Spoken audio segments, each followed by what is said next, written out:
on a l'arsenal législatif le plus répressif au monde, enfin, en état de droit, j'entends.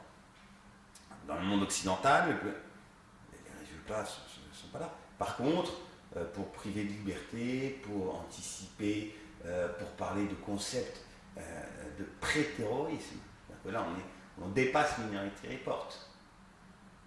Là, on est... La notion de terrorisme, pourtant, en 2008, n'était pas celle aujourd'hui, depuis Mohamed Merah, depuis Charlie Hebdo. Les militants engagés aujourd'hui, les activistes, on peut voir les zadistes, etc., peuvent être inquiets maintenant qu'il y a un état d'urgence. Je pense oui.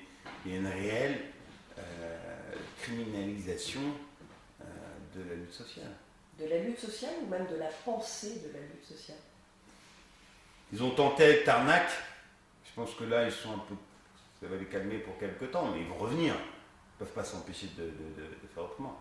Mais on voit bien qu'il y a une répression des mouvements sociaux extrêmement importante, très violente. Mais on le voit dans le cadre, il suffit de... N'importe quel journaliste vous le dira. Maintenant, dans n'importe quelle manifestation, les services d'ordre, enfin, les services de police, bombardent littéralement de gaz lacrymogène, de bombes lacrymogènes, tout le cortège. Peu importe qu'il y ait des personnes âgées, des enfants, etc. Sous prétexte que... Mais non, des casseurs, je suis désolé. La loi de Vaquette 86, on avait aussi parlé de casseurs. En 68, puisqu'on fait les 50 ans, il y avait aussi des casseurs. Il n'y a jamais eu une telle répression, une telle violence